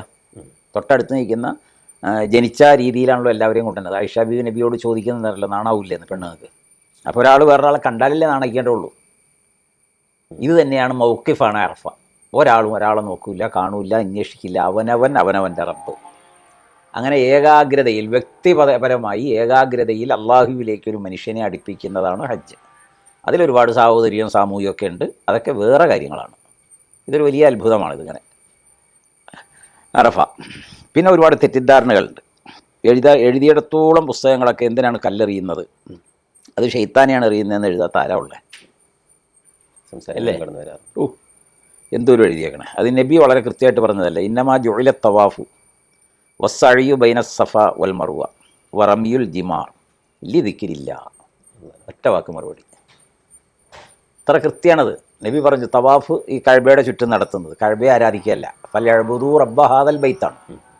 പക്ഷേ ആളുകൾ അതേ കെട്ടിപ്പിടിച്ച് കിടന്ന് കരയണ കേട്ടാലുണ്ടല്ലോ, കഅബയോടാ കാര്യങ്ങളൊക്കെ പറയണത്. അതവിടെ നിൽക്കട്ടെ. അതുപോലെ തന്നെ സഅയ് ചെയ്യൽ സഫാ മറുവയുടെ 3 ജംറകളിൽ കല്ലെറിയൽ ലിദിക്രില്ല. അതുകൊണ്ടാണ് അല്ലാഹു അക്ബറാണ് എല്ലാ സ്ഥലത്തും പ്രധാനം, വേറൊന്നുമില്ല. ഈ ഒരു ഉൾക്കാഴ്ച ഉൾക്കൊണ്ടിട്ട് ഹജ്ജ് ചെയ്യാൻ പ്രാപ്തമാക്കണ്ടേ ജനങ്ങളെ. ഇപ്പോഴും ഹജറുൽ അസ്വദ് തൊട്ടില്ലെങ്കിൽ ഹജ്ജ് ബാത്തിലായി, ഹജ്ജ് ഇല്ല എന്നാണ് ചിന്തിക്കുന്ന ആൾക്കാർ. ഇത് ദിക്രില്ലയാണത്. അതാണ് മെയിൻ വിഷയം. അലാ ബി ദിക്രില്ലാഹി തത്മഇന്നുൽ ഖുലൂബ് ഫദ്കുറുല്ലാഹ ലഅല്ലക്കും തുഫ്ലിഹൂൻ. അങ്ങനെ വല ദിക്റുല്ലാഹി അക്ബർ. അങ്ങനെ ഒരുപാട് ആയത്തുകളിൽ അള്ളാഹുവിനെ ഓർക്കുക, സ്മരിക്കുക, അവനെ വിളിക്കുക എന്നതിൻ്റെ പ്രാധാന്യം വിവരിക്കുന്നുണ്ട്. അവനെ മാത്രമേ വിളിക്കുന്നുള്ളൂ, അതാണ് വിഷയം. അപ്പോൾ ഹജ്ജിൽ എനിക്ക് തോന്നുന്നത് മൗഖിഫ് എന്നൊരു സന്ദേശം ലോകത്തിന് നൽകുന്നു. ആരും ആരെയും ശ്രദ്ധിക്കില്ല, കാണുകയുമില്ല. സ്വന്തം കാര്യം ഖിയാമത്തിൽ അങ്ങനെയാണ്. യാത്രയിൽ ഒരിക്കലും നമ്മൾ യാത്രയുടെ ചർച്ചയിൽ ഒരിക്കലും മാറ്റിവെക്കാൻ പറ്റാത്തതാണ്, പ്രത്യേകിച്ച് ഈ സാഹചര്യത്തിൽ ഫലസ്തീനുമായി ബന്ധപ്പെട്ട ചർച്ചകൾ. ഫലസ്തീനിൽ ഞങ്ങളൊരു ദിവസം കുടുങ്ങിയല്ലോ. 2024 ഒക്ടോബർ 7 ഞങ്ങൾ പോരേണ്ട ദിവസമാണ് യുദ്ധം ആരംഭിക്കുന്നത്. ഒരു കൊല്ലം കഴിഞ്ഞില്ലേ? 23 24 23. അത് കഴിഞ്ഞിട്ട് ഞങ്ങളൊരു ദിവസം അവിടെ കുടുങ്ങി. അത് കഴിഞ്ഞിട്ടാണ് പിന്നെ പോകുന്നത്. അപ്പോൾ പിന്നെ യാത്രയുടെ എല്ലാം ഭയം ജനിച്ചാൽ പിന്നെ അതിൻ്റെ രുചിയൊക്കെ നഷ്ടപ്പെടും. യാത്രയുടെ രുചിയും എല്ലാം പോകും. പിന്നെ നമുക്കതിൽ കോൺസെൻട്രേറ്റ് ചെയ്യാൻ കഴിയില്ലല്ലോ. കെയ്റോയിൽ എത്തുന്നത് വരെയും ജീവൻ കൈ പിടിച്ചിട്ടാണ് യാത്ര.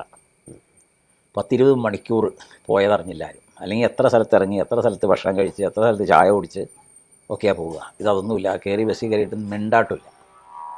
ഇവിടെ വന്നപ്പോഴാണ് അതിൻ്റെ ഭീതി കുറേ കൂടി അറിഞ്ഞത്. എല്ലാ ചാനലുകാരും പത്രക്കാരും ഒക്കെ ആയിട്ട് ഒരു വലിയ ഭീതിജനകമായിരുന്നു. അങ്ങനെ തന്നെയാണ്.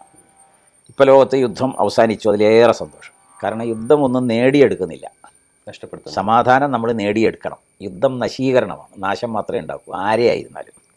എനിക്ക് നിങ്ങളെ കൂടുതൽ നശിപ്പിക്കാൻ കഴിയും, നിങ്ങൾക്ക് എന്നെയും കൂടുതൽ നശിപ്പിക്കാൻ കഴിയും. അപ്പോൾ ജനങ്ങൾക്കാണ് ഈ നാശം മുഴുവൻ വരുന്നത്. അതുകൊണ്ട് എന്താ ഉള്ളത്? ഒന്നുമില്ലല്ലോ. ഇസ്ലാമിക ചരിത്രത്തിൽ കിതാബുൽ മഗാസി ഉണ്ട്. ബുഖാരി അടക്കമുള്ള എല്ലാ കിതാബിലും യുദ്ധത്തെക്കുറിച്ചൊരു അധ്യായമുണ്ട്. പക്ഷേ ആ യുദ്ധത്തെക്കുറിച്ചുള്ള അധ്യായം നമ്മൾ വായിക്കുമ്പോൾ ഇത്ര ലളിതമാണോ യുദ്ധം എന്ന് നമുക്ക് തോന്നും. എന്ന് പറഞ്ഞാൽ ഭീകരമല്ല, ലാളിത്യം നിറഞ്ഞതാണ്. ആ നാടിനോട്, നാട്ടിലെ കൃഷി വിഭവങ്ങളോട്, ജനങ്ങളോട്, സ്ത്രീകളോട്, പ്രായമുള്ളവരോട്, കുട്ടികളോട് ആ സമീപനത്തിൻ്റെ ഉദാരത അള്ളാഹു കൽപ്പിച്ചത്. അത് കാണുമ്പോൾ പിന്നെ ആരോടെ പിന്നെ യുദ്ധം ചെയ്യണേ? പിന്നെ ഏറ്റവും വലിയ അബൂജാഹിൽ അഥവാ പോക്കിരിയായിട്ടുള്ള ആൾ വെളിയിലിറങ്ങി വന്ന അയാളായിട്ടല്ലേ ഏറ്റുമുട്ടാൻ പറ്റുള്ളൂ. വേറെ ആരുമില്ലല്ലോ. അതിപ്പോൾ എല്ലാ മതവും സമ്മതിച്ചല്ലേ. യുദ്ധം എന്നത് നശീകരണമാണ്. അതുകൊണ്ട് തന്നെ മനുഷ്യരാശി അത് ഇഷ്ടപ്പെടുന്നില്ല. മറിച്ച് സമാധാനം നേടിയെടുക്കണം. സമാധാനം നേടുന്നതിനുള്ള പോംവഴികളും ഉപാധികളൊക്കെ ഖുർആനിലും ഹദീസിലും ഒരുപാട് സാമൂഹിക പ്രബുദ്ധതയുള്ള പുസ്തകങ്ങളിലും വന്നിട്ടുണ്ട്. അതൊക്കെ നമുക്ക് വായിച്ചാൽ മനസ്സിലാവും. അവസാനിക്കും 2 കാര്യങ്ങൾ കൂടി. ആരോപണങ്ങളിൽ വളരെ പ്രധാനപ്പെട്ട ഒന്നാണ് 2024 സമ്മേളനത്തിൽ, കരിപ്പൂർ സമ്മേളനത്തിൽ സീമ നടത്തിയിട്ടുണ്ടായിരുന്ന ഒരു പ്രഭാഷണം ഉണ്ടായിരുന്നു, മൈത്രി സമ്മേളനത്തിൽ. അത് നേരത്തെ പറഞ്ഞ പോലെ ഒരുപാട് ആളുകൾ തെറ്റിദ്ധരിച്ചിട്ടുള്ള പ്രസംഗങ്ങളിലൊന്നായി. മൈത്രി സമ്മേളനമല്ലേ? അതെ, അല്ലാണ്ട് ഭിന്നതയല്ല. അപ്പോൾ മൈത്രിയല്ലേ പറയാൻ പറ്റുള്ളൂ. മൈത്രി സമ്മേളനത്തിലായിരുന്നു. അവിടെ മറ്റ് വിശ്വാസങ്ങളെ നമ്മൾ വീക്ഷിക്കുന്നതിൽ രാഷ്ട്രീയവും സാമൂഹികമായൊരു കാര്യത്തെക്കുറിച്ചല്ലേ സൂചിപ്പിച്ചിട്ടുള്ളത്? ആയിരിക്കും. ഞാൻ അതൊന്നും ഓർക്കണില്ല മോനെ. ഇതൊക്കെ ഒരു കാര്യം എൻ്റെ ജീവിതത്തിലെ പ്രസംഗം അവിടെ നിൽക്കുമ്പോൾ മനസ്സിൽ വരുന്നതാണ്. മുൻകൂട്ടി അതൊന്നും വായിക്കാറില്ല. ജുമാ ഖുത്തുബ ഈ 10-60 കൊല്ലമായിട്ട് മെമ്പറിൽ കയറി നിൽക്കും, മുസ്ഹഫ് എടുത്ത് മറിക്കും, കിട്ടുന്ന ആയത്താണ് അന്നത്തെ വിഷയം. ഈ ഒരു 10,000 പ്രസംഗങ്ങൾ നടത്തിയിട്ടുണ്ട്. ആ പ്രസംഗങ്ങളൊക്കെ നിൽക്കുമ്പോൾ ഇരിക്കുന്ന സദസ്സ് എത്രത്തോളം കോപ്പറേറ്റീവാണോ അപ്പോൾ മനസ്സിൽ ഒരു ഇത് വരും, അതാണ് പറയുക. അപ്പോൾ അതുകൊണ്ട് കരിപ്പൂർ സമ്മേളനത്തിന് പ്രത്യേകിച്ച് അജണ്ടയൊന്നുമില്ല എൻ്റെ മനസ്സിൽ. അതൊരു മൈത്രി സമ്മേളനമാണ്. ഷാജഹാൻ മാടൻ പാട്ടൊക്കെ അതിന് മുമ്പുണ്ടായത്. അപ്പം അത് നമ്മളതിനകത്ത് എന്താ പറഞ്ഞതെന്ന് എന്നിട്ട് എന്നോട് ചോദിച്ചാൽ ഞാൻ എഴുതിയും വെച്ചിട്ടില്ല. പറഞ്ഞോട്ട് കൃത്യമായിട്ട് റീവൈൻഡ് ചെയ്യാനും കഴിയില്ല. സർവ്വമതങ്ങളും സത്യമാണ് എന്നുള്ള ഒരു ധ്വനി അതിൽ വന്നു എന്നാണ് ആരോപണം. മൈത്രി സമ്മേളനമാണെന്നുള്ള ചിന്ത വന്നാൽ എല്ലാം തീർന്നു. അത് മതേതരത്വം എന്താണെന്നുള്ളതും പിന്നെ അതായത് മറ്റു മതങ്ങളെ ഉൾക്കൊള്ളുന്നതിനെ പറ്റിയിട്ടൊക്കെയാണ് പറയുന്നത്. അതായത് സാമൂഹികമായി നമ്മൾ അവരോട് എങ്ങനെ പെരുമാറണം, നീതി എങ്ങനെ പാലിക്കണം. പിന്നെ ഈജിപ്തിലും മറ്റു പല രാജ്യങ്ങളിലൊക്കെ മറ്റു മതങ്ങളുടെ ദേവാലയങ്ങൾ നടത്തുന്നതിന് പോലും ഇസ്ലാമിക ഭരണകൂടം ഫണ്ട് ചെയ്യണം. അതായത് എങ്ങനെയാണ് സാമൂഹികമായി മറ്റു മതങ്ങളുടെ ജീവിതം നമുക്കിടയിൽ സെയിൻ ഖാദറിൻ ചർച്ചയൊക്കെ പറഞ്ഞായിരിക്കും ഈജിപ്തിലെ, അല്ലേ? അതാണ് നിങ്ങളെ ഉദ്ദേശിച്ചിട്ടല്ല പറയുന്നത്. പക്ഷേ ഈ സീറ്റ്സിന്റെ വിഷയം വന്ന സമയത്ത് ആളുകൾ മനസ്സിലാക്കുന്നതാണ് എല്ലാ മതവും ഇപ്പോൾ നിലനിൽക്കുന്നതൊക്കെ ഒരേപോലെയാണ്. ഇന്നും ഈജിപ്റ്റ് അവരുടെ ദേശീയ വരുമാനത്തിൻ്റെ 15% സെയിൻ ഖാദറിൻ ചർച്ചിന് മാറ്റിവെക്കുകയാണ്. അത് ഓർത്തഡോക്സ് മതവിഭാഗമാണ് ആ പ്രദേശം കാക്കണത്. ഇവിടെ വിചാരം എന്താ വെച്ചാൽ ഈ ഇപ്പോൾ നിലനിൽക്കുന്ന മതവിശ്വാസങ്ങളെല്ലാം അതിന്റെ എല്ലാ വേർഷനുകളെയും ശരിവെക്കാനുള്ളതാണ്. മൈത്രി സമ്മേളനം പോലും അവർ ആലോചിക്കുന്നില്ല. അതിൽ ഒരു മൈത്രി സമ്മേളനത്തിൽ മൈത്രിയുമായി ബന്ധപ്പെട്ട സംസാരിക്കുക, അതിനകത്തൊരു ഭിന്നതയല്ല പറയുക. അതിനൊരുപാട് ഉദാഹരണങ്ങളുണ്ടല്ലോ, എന്തോ ഒരു ഉദാഹരണങ്ങൾ. നമ്മുടെ ഇന്ത്യ രാജ്യത്ത് തന്നെ എത്രയോ ഹിന്ദുക്കൾ മുസ്ലിം പള്ളികളുടെ ഭരണാധിപന്മാരായി, ആണും പെണ്ണും. ഒരുപാട് പള്ളികൾ നിർമ്മിച്ചു കൊടുത്തു, മദ്രസകളടക്കം. മുസ്ലിമുകളല്ലാത്തവർ, ഇസ്ലാമിനോടുള്ളൊരു സഹിഷ്ണുതയും താല്പര്യമാണ്. അതുപോലെ മുസ്ലിമുകളും അങ്ങനെ തന്നെയാണ് തിരിച്ചു ചെയ്യുക. അങ്ങനെ ലോകമെമ്പാടും ഉണ്ട്. ഫാത്തിമികളുടെ കാലത്ത് പ്രത്യേകിച്ചുണ്ട്, ഈജിപ്റ്റ് പോലുള്ള രാജ്യത്ത് അൽ അസ്ഹറൊക്കെ സ്ഥാപിച്ച് പിന്നീട് വരുന്ന കാലം. അപ്പോൾ അത് കൊള്ളക്കൊടുക്കുകൾ അങ്ങോട്ടും ഇങ്ങോട്ടും നൽകുന്നതാണ്. നമ്മൾ അങ്ങോട്ട് കൊടുക്കുന്നതനുസരിച്ച് അവരിങ്ങോട്ടും തരും. കൈമാറ്റമാണ് ഇവിടെ സംസ്കാരം നടക്കുന്നത്. അത് വേണം എന്നാണ് ഇസ്ലാമിക താല്പര്യം. എന്നാണ് നമുക്ക് മനസ്സിലാകുന്നത്. എങ്കിലുള്ള സൗഹൃദം നിലനിൽക്കുള്ളൂ. അതിനു വേണ്ടി യത്നിക്കണം എന്നതാണ് അതിൻ്റെ പ്രമേയം എന്ന് ഞാൻ മനസ്സിലാക്കുന്നു. വേറൊന്നും അതിനെക്കുറിച്ച് പറയാനില്ല. ഇന്ന് ഓർക്കലിൽ എന്താ പറഞ്ഞതെന്ന് പോലും. കുറേ ആരോപണങ്ങൾ നേരിട്ടിട്ടുണ്ട്, വിമർശനങ്ങൾ ഉണ്ടായിട്ടുണ്ട്. എന്തുകൊണ്ടാണ് അങ്ങനെയുള്ള വിമർശനങ്ങൾക്കോ ആരോപണങ്ങൾക്കോ ഒരു മറുപടിയോ വിശദീകരണമോ നൽകാതിരിക്കുന്നത്? അത് ജീവിതത്തിൽ ഞാൻ തുടങ്ങിയ കാലം പറഞ്ഞല്ലോ, നമ്മുടെ കാഴ്ചപ്പാടും നമ്മുടെ ദാർശനികമായ ചിന്തകളിലേക്ക് ഉയരാൻ കഴിയാത്ത ആളുകൾ ഇങ്ങനെ പറയും. അതിനെ അവരെ തിരുത്താൻ നമുക്ക് കഴിയില്ല.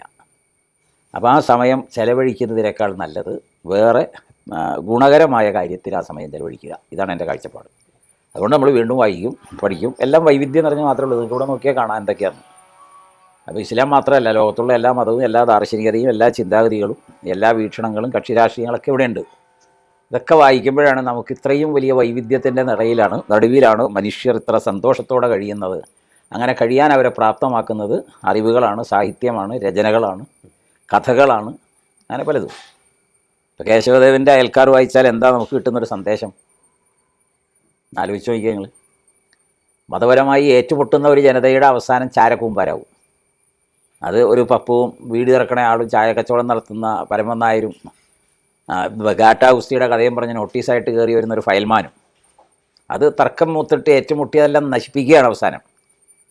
വായിക്കേണ്ട ഒരു പുസ്തകമൊന്നുമല്ല. ഈ ലോകത്തെ എല്ലാ കുട്ടികളെയും LP സ്കൂളിൽ വെച്ച് പഠിപ്പിക്കണത്. എന്നിട്ട് അവസാനം ഒരു ധാരണയിലെത്തും അവർ. എല്ലാവരും കൂടി യോജിച്ച് അവിടെ ചായക്കടയുണ്ടാവും, മുറുക്കാൻ കടയുണ്ടാവും, കളിക്കാനുള്ള സ്ഥലവും ഉണ്ടാവും. അങ്ങനെ ഒരുമിച്ച് ആ ചാരക്കൂമ്പാരത്തിൽ നിന്ന് മാനുഷികതയെ അവർ വളർത്തിയെടുത്തു.